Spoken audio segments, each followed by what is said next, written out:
Chicago Graham School. And let me welcome you virtually to our gorgeous campus, which is the place where big ideas are born that shape the world. And I am thrilled to be in conversation today with three co-instructors and leaders of a new program at the Graham School called MyLife Studio, which we'll talk all about during today's conversation.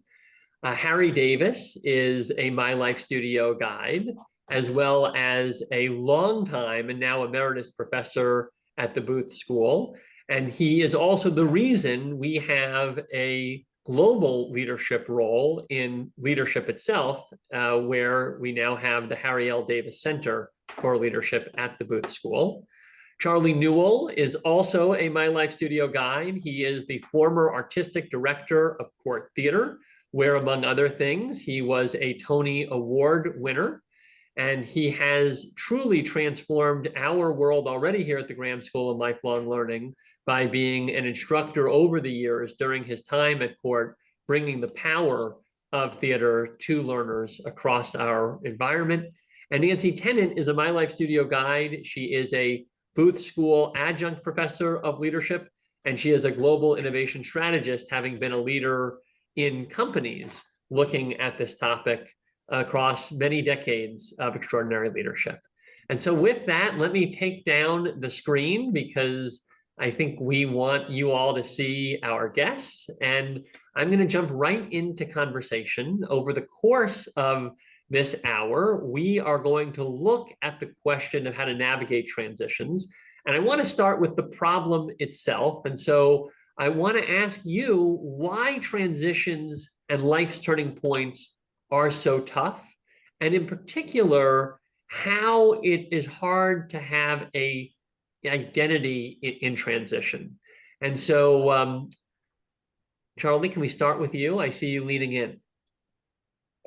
Well, I see Harry and Nancy leaning in as well. I mean, I'll just say myself being in a place of transition, we think, oh my gosh, what's the future going to be like? And how much it actually, we bring the past with us forward as we transition into a new identity. Harry, Nancy, what do you all want to offer? I'll just add that identity piece is really important as we go through transition. And, we kind of have this idea of our identity. And when we go through transition, we lose sight of it a little bit, or we start to add identities. And it's a little bit frightening until we figure out how all that fits together. Yeah, I would just add to that. I became an emeritus professor, which most people say is retirement, but I'm busier now than I've ever been. So the sense of predicting the future, I think, is complicated. But in my case, I'm lucky. I think that, part of what makes these sort of transitions complicated is sometimes they're planned, sometimes they're not, or sometimes they're welcomed and sometimes they're feared. So turning points involve very different stories. And can we just throw out a little bit more in terms of why you think that if they are happening to you, Harry, why they can be so difficult to people? And I know you counseled a lot of executives around this. Well, I think turning points often require somebody to let go of many things that had worked for them. It's attempting to think about how I operate in the role I was in will carry over to a new audience and new agendas. And that overconfidence may really get in the way of their success in dealing with very different people and very different situations. So I think the notion of jettisoning certain parts of ourselves, so to speak, can be very difficult. Okay, so we've laid a kind of foundation here, which is that transitions can be difficult. You build up your identity, your purpose, and your community in a certain context. And when you transition, you're often leaving very significant parts of that situation.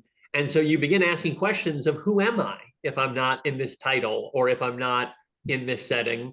And so it leaves this open-ended question that can be overwhelming, especially for individuals who may have had decades with that question clearly answered. So now I want to begin looking into some of the tools and ideas of the program that you've developed and think about how individuals can potentially navigate through transitions. And I want to start with this idea of the core, best, and emerging selves, because something that has struck me in our conversations about the pedagogy of MyLife Studio is that the anchor is this idea that there is a core self, then there is a best self you may be striving toward, and then there's this emerging self that is on that journey. And so I want to go through with each of you these different elements. And Charlie, can we start with you on this core self? And I know a tenet for you of the program is authenticity and discerning this true self, especially at a moment of transition. And you often are thinking about this in terms of theater, which we'll talk about in a bit. To start, can you kind of share what is the core self and how do you help participants uncover and strengthen that core self? Absolutely. I mean, I will draw the analogy to theater. Often an actor comes into a rehearsal space and thinks, well, there's a way I should be. And my question back to them is, well, who do you want your lead character to be, and how authentic is it to you and your core self? So authenticity is the foundation of all of it. Nancy? Absolutely agree. I mean, authenticity is so important because it gives you an anchor, and then you can explore it a little more and begin to kind of understand where these new parts of you might come into play and help you through this transition. So, Harry, can I come to you? Because that we could say is the core self. That's this authentic, true to the person at that time. You do a lot, Harry, and I know you've done this at Booth as well and in other settings around this idea of best self and using a tool that I've heard you call the telescope to look ahead and to help discern what the values and intentions of that best self. Can you describe the best self and maybe give an example of how you use tools like the telescope to help people to discern it? Yeah, I think so often we get so engaged in the day-to-day issues, and the notion of metaphorically looking up at the sky with a telescope gives us a sense of thinking about what might be a real potential or a real sense of purpose that I might focus on, defined by me rather than defined by others. The best self ties clearly to what Charlie was talking about in terms of core values and to a sense of a meaningful purpose. And the best self, we argue, isn't a goal, but it's occasions where you might say to yourself, this was one of my finest moments. And I can use it just a personal experience. Many, many years ago, I had my first class here at the University of Chicago. I walked out of that class thinking, it was a 3-hour class. It felt only like 30 minutes to me because I was having so much fun and I was so engaged. And I thought to myself, I think I'm a teacher. And I never really thought about that potential. As a footnote to that, I would say I suspect the students thought it was more like 5 hours rather than 3 hours. So I had a lot of work to do to actually make that potential somewhat closer to reality. But we believe that with practice and growing insights about oneself, I think there can be more occasions that feel like I'm really in one of my finest moments. Well, and part of how you move toward those finest moments, again, I know, is to think about this emerging self. And Nancy, I've heard you talk about how there are different zones that can help you move in that direction. And so I'm curious if you could talk about how you think about that emerging self. And then if you could lay out these zones, the comfort zone, the growth zone, the stress zone, that help people to move from where they are today authentically toward that vision they have in the telescope. Right, you're absolutely right, Seth. This is the heart of it. This is where the work begins. The emerging self, you might think of a metaphor in your studio as a workspace. And even if the transition were not expected or forced upon you, you still have a space you can control and sit down and think with intention, how am I going to move through this change? And there are these 3 growth zones or change zones, if you will. The first one is the comfort zone. That's what we've been talking about a little bit. This is what got us to where we are, and we like it here. It's our go-to. But the next zone we're trying to move to is this growth zone. And the growth zone is where we begin to look at what are these characteristics or new parts of ourselves that we want to bring forward into this transition to help us. The bridge too far, if you will, is the stress zone. That's where you push yourself, or you don't have the right platform, or you're not anchored into your core self and your best self, and you're now out on a ledge and it's all stressful. So we're trying in the studio to help us all learn to stay in this middle zone, if you will, this growth zone. All right, so I just want to lay out what we've put together so far. Transitions are really difficult because we are potentially giving up an identity that has been core. And so without it, we're not sure who we are. A tool that you have from a framework perspective is that we can think about this core self, this authentic who we are, this best self, this telescope vision for who we want to be in the future, and then how we use the power of the growth zone to emerge from where we are to where we want to be. So that all is, I think, a very wonderful but hard to navigate story, in the sense that you say, yes, I want to become, but how do I actually get there? And so that's where I want to now go into what you all have called practices for growth, and which I know is core to how you've set up the studio pedagogically. And Harry, I want to start with you, because one of the themes that you stress is that this work isn't about formulas or right answers, but about practice and experimentation. And so can we start there on why practice and experimentation are so vital at this stage as you begin to think about this future self? Now, this is the, depending on your perspective, the exciting part, but also in a sense, perhaps one of the most difficult parts, which is to go out into the world and actually try some things to test whether some of the things that I've been operating by are actually true or false. Interestingly, Peggy Mason, who's a professor in our Department of Neurobiology at the University of Chicago, is going to be giving an address to the incoming undergraduates shortly. And her theme will be to encourage them to be intentional and to learn by getting outside of their comfort zone. Now, you hear that a lot, but we can say those words, but what does it mean to do it? And this requires effort, but it also requires not talking about it, but taking actions, reflecting on what happens, and then preparing for new actions. I often use the example of the acclaimed soprano Renee Fleming, who wrote in her autobiography that she finally accepted the fact that singing takes 10 minutes to explain and 10 years to accomplish. And that's both the challenge, but if you listen to her singing, how worthwhile it is. I guess the other thing I would say is that this work requires actually two identities. One is a scientist and the other is an artist. The scientist decides what to explore on some issue, creates a hypothesis about what they want to test. For example, hey, if I show emotion at work, then I'll be seen as weak. Is that true or is that false? The scientist collects data, reflects on it, and most often shares it with others to confirm their conclusions or generate new experiments. But there's a second identity for this personal work, and that is the story that's told about the research. Unlike the scientist, whose personal journey is separate from a particular research study, the artist embeds details about the experiment to help the work generate relevant meanings to a given person and helps the experiment become much more memorable or sticky. So the artist reveals feelings, nuances, details that will help the work become both personally and scientifically grounded. Well, so one way to experiment is potentially to rehearse.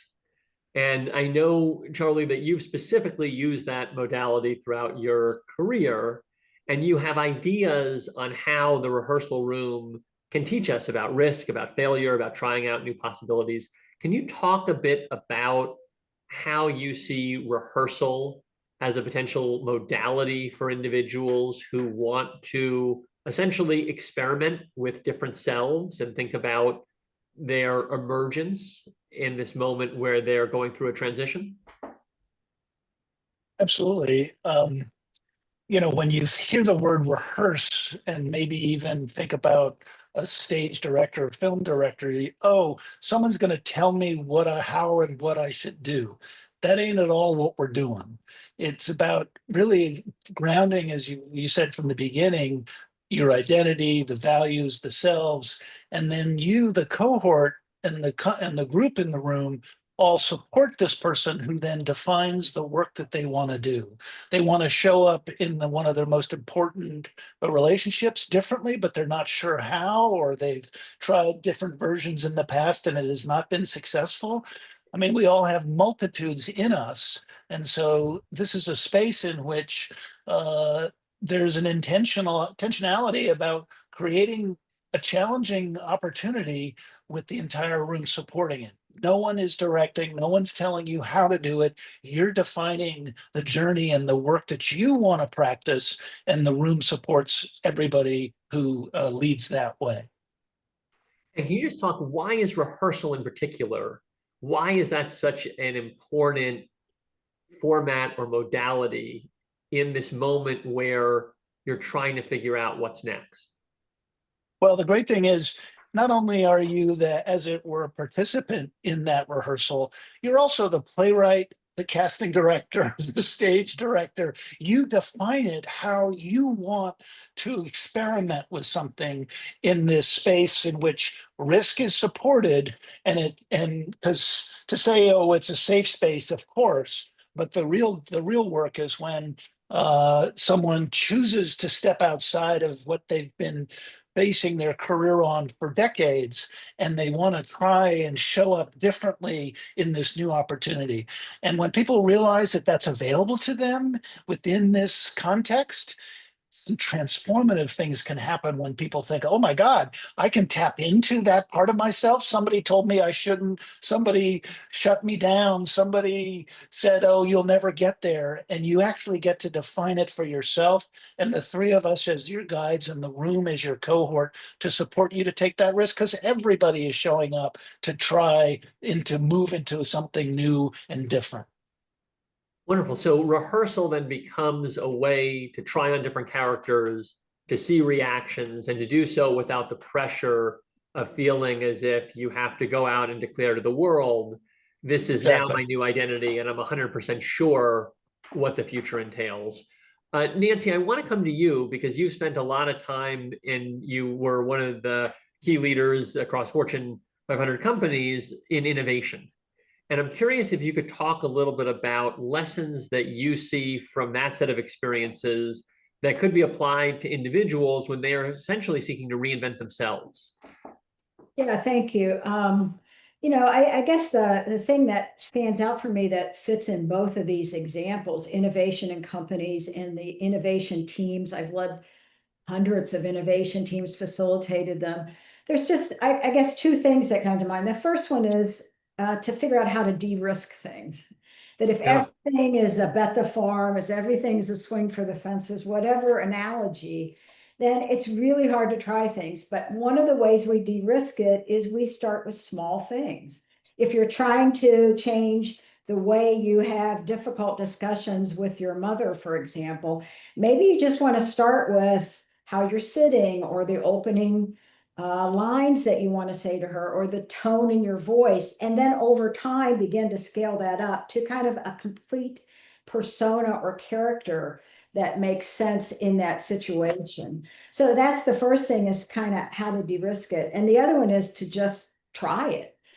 We get a lot of people in innovation who sit there and think about the innovation, but we want them to go out in the field and talk to customers and actually try it. So being the individual who's trying to get through this transition, to take some of these behaviors or ideas and actually go out and try it, is a really big piece of it that fits with both innovation and the studio.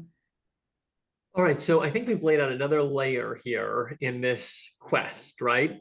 Transitions are hard. We want to tune into ourselves. We want to use this telescope to see the future. We then can use rehearsal and practices of innovation to try out different characters across our lives, different ideas of where we want to go. There are obstacles, though, that get in the way, and I want to talk about a couple of those. One of them is the inner dialogue. Many of us have this inner dialogue where, especially when we're successful, this person inside our head says, oh no, that's not who we are. Or, you've built up this whole identity and title and esteem. You don't want to risk it with this action. How do you help people quiet that voice enough to allow new parts of themselves to emerge? And I'll leave that open-ended, whoever wants to answer. I guess I'll start with a really simple thing, and it's really meaningful to me. One of our colleagues, who is a coach in a workshop that we do, gave me this word, and it means so much to me. The word is yet. And that inner dialogue, I'm the queen of inner dialogue. I'm the queen of negative self-talk. You can't do that. You've never done that. Other people are better at this. And then I learned to just add yet to the end of that. You can't do this yet. I'm not good at math yet. I'm not an entrepreneur yet. And that yet is so powerful because, first of all, it gives you a direction. You're working on it, but it also gives you some grace. You're not there yet. You're going to get there, but the transition is going to help you, but you're not there yet. So give yourself a little grace. So I'm a big fan of the word yet. The only thing I would add is, these stories are often like hypotheses. Like, if I speak up with my opinion, others people may see me as not as smart as other people. And the fact of the matter is that may never have been tested. And I found over the years that that's often true with students, that in a classroom, they think they're more concerned about the reactions of other people in the classroom than they are the teacher. And I think Charlie has said many times, actors are very sensitive to what other actors are working with rather than what Charlie is saying. And the question is that really true? And so we really encourage people to test that hypothesis. If I show up, I won't be taken seriously, or I'll look dumb. And I can't tell you, more often than not, far more often than not, they find that they reject that hypothesis. That people often say, oh, we should speak up more. That was really useful. And the question is, why do we go through life with all of those inner stories, that if-then stories that have never been tested? And part of what my passion is to encourage people to surface those and find ways to go out there and collect some data. And I will say, just as a data point, Harry, there's really interesting work by your colleague Nick Beckley at Booth around behavioral psychology. And what he found when he was doing this interesting study where they asked people, essentially, do you think it would be fun to just strike up a conversation with people on the train? People overwhelmingly said, no, that would not be fun. And then they gave people incentives and had them actually just strike up a conversation on the train. And it turns out they were very happy having done this. And the big disconnect is that people thought, yes, I would enjoy having a conversation with someone, but I think that they would perceive me as really weird to strike up a conversation on the train. And so what it ended up happening was, once they tried it out and realized that their assumption there was wrong, they found a way toward a more socially fulfilling example. And anyway, it's a really interesting set of research more broadly that's been done in other settings where people misalign. And what's so interesting about this research, I'll just say, is that when asked if someone struck up a conversation with you on the train, do you think essentially they'd be insane? Or do you think they say, no, I don't think so. I think that'd be very, but for some reason, we think if we do it, it'll be perceived that way by others, even though that's not how we perceive it. And so there's this big disconnect, I think, behaviorally. And the further we get into accomplishment or our lives, oftentimes those assumptions get deeper. And so that kid who might ask that question at 10 years old because they don't know the social context, as you get further, you become more burdened by these stigmas that hold you back. So it's a great observation. Charlie, anything to add on this question before I go into a next one relatedly? Well, an actor who I admire deeply has a great phrase, which is, as you're in the process of trying something, do to give yourself a moment. So note to self. In other words, just take that pause And everybody thinks, oh, well, I can't pause and oh, that whatever. It's actually very helpful. There's also another opportunity in the MyLife Studio where if the person who's been doing this work wishes to, they could invite responses, not just from the three of us, but from the other members in the cohort to get some feedback, but only if they really are choosing to do that. This is not about problem solving. This is not about telling somebody how and what to do. It's really about a self-discovery journey, whether internal, note to self, or reflective with your colleagues. So one other challenge, I think, at this stage can be a fear of failure and a fear of letting go of things that have been so vital to your success to date. And Harry, you have an analogy that I always think is so instructive of traveling lightly. It's based on your own experience. And I'm wondering if you just talk a little bit about that mantra of traveling lightly and where it comes from and how you see letting go, even of things that you're really proud of, is a vital part to navigating transitions. Well, I think we, through our experiences, we end up often, I think, with a heavy sack that we carry along of what we think are important memories and ideas. But in fact, if we enter a new situation with less baggage to carry, I think we're much more open to taking in data from the world around us. And rather than sort of ending up framing everything based on experiences that we've had in the past that may no longer be relevant. And it's hard to let go of things because you think if I do that, I'm not going to be seen as smart.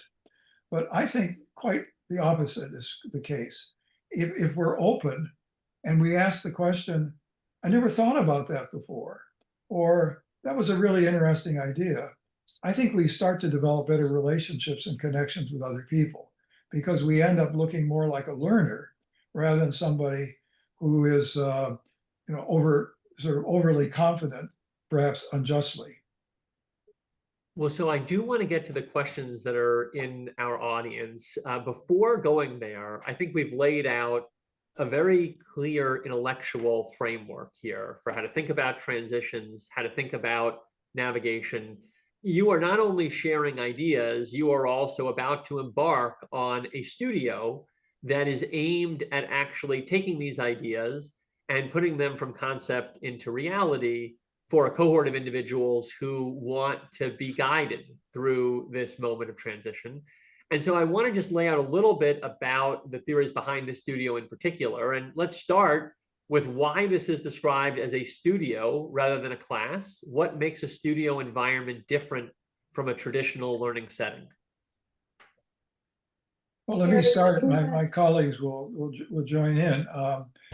I think we very particularly selected studio rather than classroom or course because that does not have the feelings of a studio. A studio is a place for experimentation involving other people that are working on the same areas of expertise. They go in there with motivation to learn, given the power that will happen, and the fact that they're going to be with other people who are really committed to learning. And I think when one observes and engages with others, that often gives a person new ideas for their own work, since they're working with similar tools and frameworks, not to mention also having the strong motivation for being there. It also allows you to be visible and somewhat vulnerable without necessarily feeling that I can't do that. They're not going to be judged, and they're going to learn a lot in the process. Charlie's and Nancy have been involved in this, and I would love to hear their words as well. Yeah, Charlie? Yeah, I would just add to that one of the things that will be an exercise that we'll do early on is, and it's also actually even in the application for the class, is, what feels exciting and challenging for anyone who's interested in this? What is a critical relationship that you want to find new ways to engage with that? And similarly, is there a transition that you want to find new ways to express yourself given the transition? so much is focused then on, once we get together in the room, is how do you define any one aspect of that, and how do we progress into using the various tools of the studio, metaphoric tools as well as actual ones, and do what you heard me refer to a little bit earlier, which is the sort of scenario work. Let's pretend that we're in the room with the staff and we want to express more inspiration rather than critique in a staff meeting. I mean, that's just a simple example.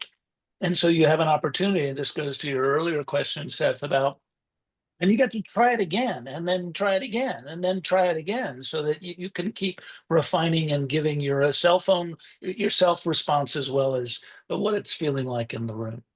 Pass it to Nancy. I'll just add very briefly, I think the thing about my studio is the my word, that it's my studio. In this whole world where there's some things I can't control, I can control what happens in there.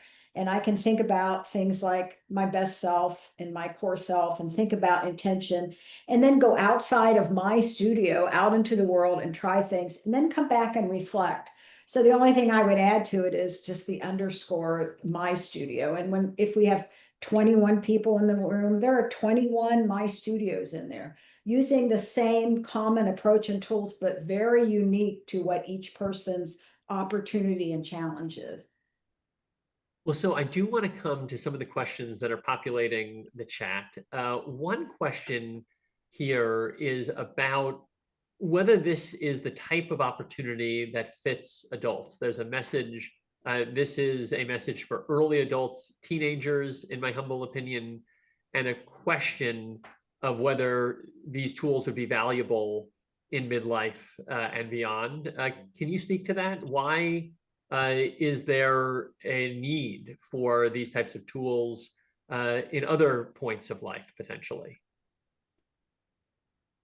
Let me just say a few words. I mean, we started this work. I mean, Charlie started this work in his world, Nancy in her world in innovation, and I've been doing this with MBA students as well as executives, and the three of us have also done work with people in the area of leadership. But I've been struck so often that no matter what audience we're with, people will say, you know, this would be really relevant for my parents, or this would be really relevant for my siblings, or could I try this out with somebody that isn't in working for the company? And I think they've been saying much more to Nancy's notion. This feels like it relates to me, quite independent of where I am in the life cycle. And that's one of the reasons I think the three of us are so excited to bring this to a very diverse set of audiences. And in fact, even having diversity in the room, I think would enrich the learning experience for everyone. But Charlie or Nancy, you might want to I'll add. just say, I mean, I don't know that we have a count, but we've probably have had 5, 6, 7,000 people go through workshops, and they've all been adults. We've never thought about, or they haven't had the capacity or whatever to think about it as youth development. So it fits with people that are early in their career. If they're career oriented, it fits with people later in life who are making hard transitions from work to retirement, from the change that's happening in their family.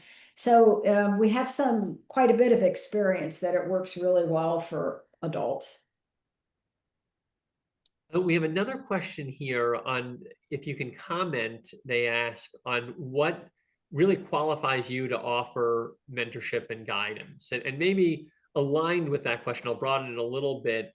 How do you draw on your experiences as you think about helping others who, I mean, to the point of these being adults, many of whom are very accomplished, have their own set of experiences? How do you think about that? And what's your role? Is it different in this classroom? Harry, I know you also have taught MBA students. You know, is it different in this classroom than it is in other rooms where you might engage because of the place in life where the cohort members are? I'll just be brief. I think this space, which I'm really excited about, which is the first time we've done this through the Graham School, and particularly focus on MyLife Studio, is really one that's going to be very co-created amongst all of us. I mean, we are there to develop, like in a studio, we're there to intervene and put material out there when it's appropriate, and then to let those that are in the room generate ideas and work with each other. So it's a much more collaborative experience.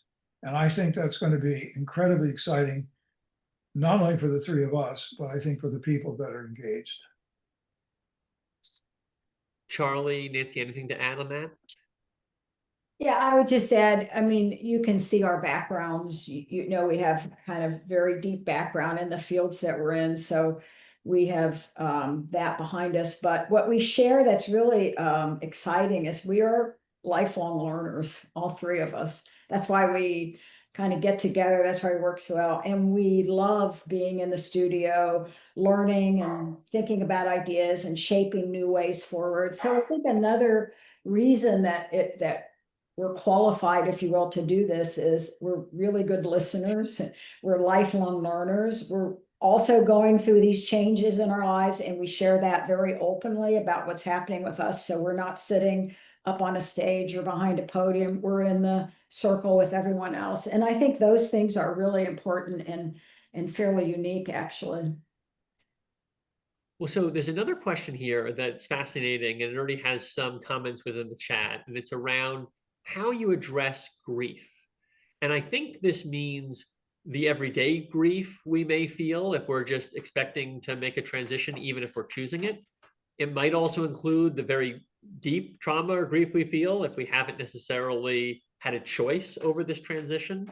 And I think this is referencing many different types. I mean, it could be professional, it could very much be personal. You're losing someone, you're getting divorced, you're going through a transition that is difficult. How do you address grief in the context of this? Because to your point, Harry, you want to travel lightly, right? You want to let go of some baggage, but sometimes you need to grieve a loss before you can necessarily move forward. Charlie, you should comment on grief.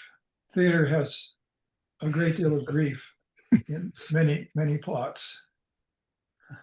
Well, indeed, it's why Court Theater is known nationally as doing more Greek tragedy than any other theater in the country.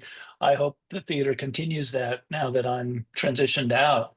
But more importantly, for me personally, if I may, I was struck by how much grief I was carrying in my choice to transition from Court Theater. And the lessons that Kubler-Ross and others had taught me over the years of looking at grief, both personally and in a narrative on stage.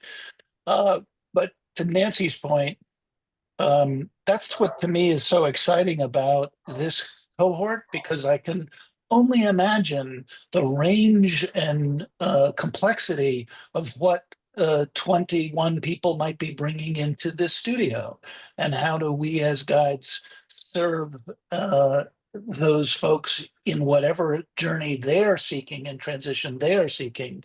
And a more specific thought about grief, but again, I am not a therapist. I am not professionally trained in any way, but rather how to support someone who wants to step forward into some aspect of their grief, or how they want to imagine their future.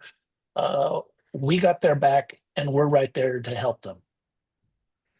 We have a question here from Jennifer. Please say more about what trying something out looks like in practice in the studio, role playing or presenting, trying to grasp what a session looks like. Can you give a specific example? So can you talk a bit about the curriculum and then maybe bring us into the room in an illustrative example session? I'll start quickly. There are really two parts to the trying out. One is possibly the rehearsal piece, which is done in the room in our sessions, where you have a chance to try it out in the studio with something that you would like to bring out into the world. That's the first part of it. But then you go out between each session and you have opportunities to try out things with the people that you've identified that you'd like to develop a stronger or different kind of relationship with. And then you come back into the class the following week and possibly share some of what you discovered. This is the scientific method. And people will not judge you, but may just celebrate what you've discovered, but also suggest, well, maybe there's another hypothesis that you might want to try out. So it's an ongoing process, but the ball is initially in sort of in your court in the concept of the classroom, which is a safe environment to try things, and then you actually have to try it out in the real world. And by the way, what we've discovered is that many people are uncomfortable and are somewhat fearful of what might happen. And more often than not, they find out it was much less uncomfortable than they thought it was going to be. Charlie, Nancy, anything to add to give us a kind of texture on what's happening in the room and how you're, co-leading sessions there with the cohort members? Yeah, we, I'll tag on to Harry's notion about many of the participants or several of the participants that we've worked with are trying to show up differently, either at work or in a relationship. And as I said earlier, we help them figure out how to deconstruct that a little bit, get down to a few starting behaviors that are not bet the farm. And then we ask them to go out and try it in a safer space, maybe not at first with the person they want to make this change with, but maybe there's ways in the community or ways in different transactions that they can try this. For example, it may surprise you, but a lot of people are trying to figure out how to kind of show up differently and have a presence. And they've discovered that using a pause, a 3-second, a 5-second pause is a really important thing for them. And so we ask them, just try that when you're at McDonald's ordering, when you're talking to your friend, count to 3, do the pause, get comfortable with it. And then again, ramp that up to the bigger behaviors that you're going after. So there's that piece of it. And we have a lot of interactive sessions that we do where we have small groups and large groups, etc. So it's a very dynamic place in the studio. Charlie, anything to add before we move forward? Sure. Well, just given now the decades that I've been working with Harry Davis, when he showed up one day at Court Theater and said, "I love theater. Can I talk to you about this idea about leadership and something called stage page?" I'll just leave that phrase out there for folks to think about. But I guess the other thing I wanted to offer is, again, the responsiveness that we as the guides of this process are doing this with you and for you. Our goal is to serve what is the work and what is the opportunity that you see in this construct. And we're going to all learn a lot together. And we're going to shift and make other choices and respond. So I'm not very good at reading the chat while I'm listening to a conversation, but boy, there's been some really dynamic comments in the chat. I'm just super excited about getting together with a group of colleagues to explore this. This is a pilot and a first time doing this for all of us. So we're all leaning forward into the risk of this. A similar question here, but I want to draw it out because I think it is the next layer. So you've talked about what happens in the studio. There's a question about your envisioned outcomes. And I know that's going to be customized to each person. It's based on what they're seeking in terms of navigation. And there could be a wide range of people here that are navigating very different transitions, professional, personal, of their own choice, of a traumatic decision made by others. So we'll lay all that out. But thematically speaking, as you think about the learning goals or the quote unquote deliverables, even though they're going to be conceptual here, how would you describe when people finish their cohort experience in the studio, what will be different as a result? Let me say that this question I really value, because as an educator, I've been so concerned that the way education is evaluated is a survey at the end of a session like this, or a class or a program. You know, how would you rate this? And my sense is that that has more to do to some extent with entertainment than it does with impact. And so my view is that I would like the people that leave MyLife Studio to own the identity of a scientist and an artist, and then to practice and continue to engage in these kinds of activities long after they're out of the bleacher center at Chicago, and to, in a sense, metaphorically, have a studio in their life that they continue to work with. And I'm hoping that, given that people will get to know each other and will have become much more intimate in terms of understanding what they're doing, that those studios can get together on a more regular basis after the program is over, so that there is ongoing engagement and support and giving to others as well as receiving from others in the months following. And that is aspirational, but I think all three of us have an enormous commitment to this is education that's going to continue long after people have left the 7 weeks. Nancy, Charlie, any Yeah, additions? I do three quick Great. things to add to Harry. I think one of the things you leave with is confidence. The second thing is a customizable approach. We go through lots and lots of tools, and our mantra is take what you want and leave the rest.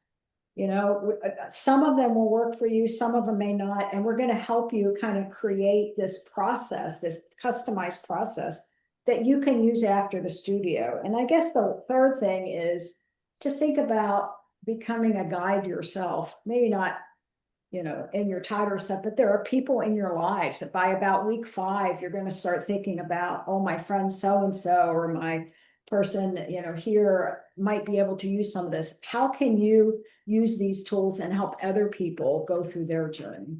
So those are the 3 I would add. Well, so we are coming to the end of our time shortly. Let me just ask each of you, I mean, you come from such different backgrounds and you've chosen to collaborate in MyLife Studio. How do you see your distinct perspectives coming together? Like, why the 3 of you together? Each of you have unique and extraordinary qualifications, but can you talk about the sum greater than the parts that you see? Well, I would use the word magic. Sorry, what'd you say, Harry? Go ahead, Nancy. Harry was using the word magic, which I don't know that we believe in here at the University of Chicago, Harry. So we're gonna need data to show them.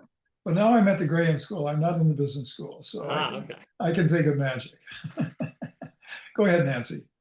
I think the first thing is it's a little bit of my background, but we're all 3 very innovative in our lives, and we come together when we're designing, you know, a module or a curriculum or whatever, and we're very comfortable with throwing things out and not feeling like we're being judged, and trying to use some of our unique backgrounds to throw into kind of the middle of this pile and try to create something. So I think the first thing that comes to mind is we're the 3 of us are very innovative and like to look at and try new things and look for ways that people can bring their unique self forward. I think the other thing I would say is we both have long history in companies and businesses and organizations and theater, and we know what organizations can do to people. And I personally like the freedom that MyLife Studio gives you to set your own path without someone saying, these are the 5 things you need to work on. So that's mine. I'm sorry, I just need to make sure everyone hears.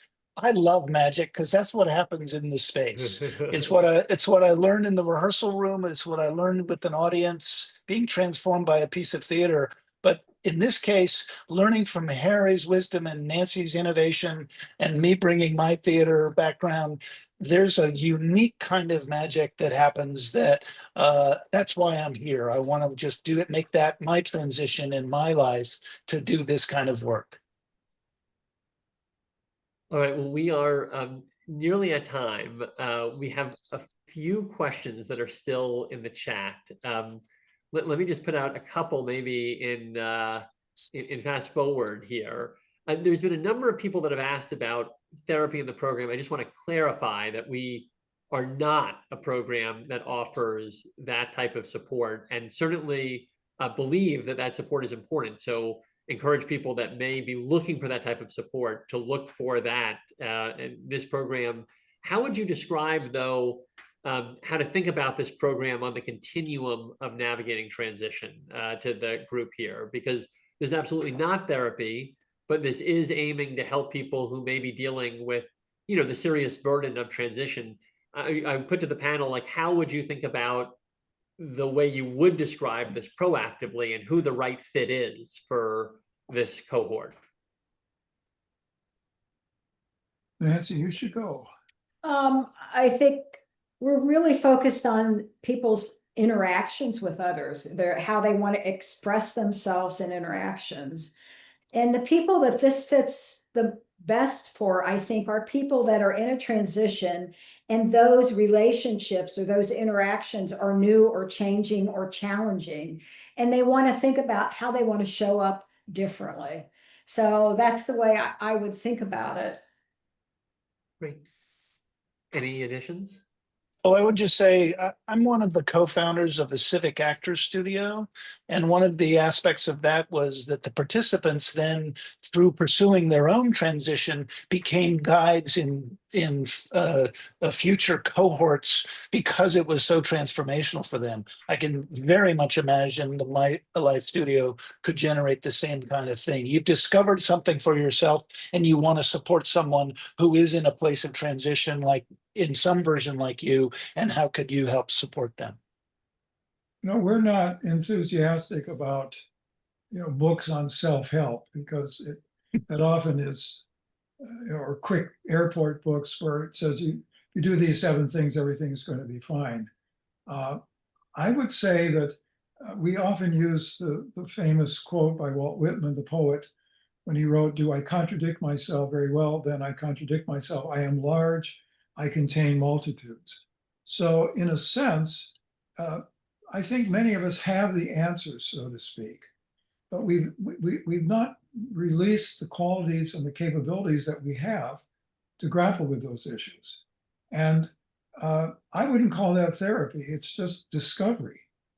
And it's discovery not by my telling you how you should discover, but by letting you yourself discover those multitudes. Well, that is a beautiful moment to end on, Harry. I remember your sharing that quote when we were early in the process of imagining MyLife Studio, and it's what called my attention, because I do think that across our lives, we are many different people. To use your analogy, Charlie, we are often in different characters, in different plays and different chapters. And I think this opportunity in midlife, right, when many of us are going through a major transition, and when we have more years ahead because of longevity, to be able to take stock of those characters, to then be able to experiment with who we want to be in the future, and to have a moment with others and with guides to think about, where is that telescope pointing and how do I emerge into that future self? So thank you for creating the studio. Thank you all for joining us to learn more about it and the tools behind it. And I know we'll follow up in the days ahead for those who do want to put themselves out as candidates for the first cohort of this program. So thank you, and hope everyone has a great afternoon. And most of all, Charlie, Harry, and Nancy, thanks for your wisdom and your sharing it so generously with our community today. Thank you Have a great so much. afternoon. Thank you, everybody. Thank you.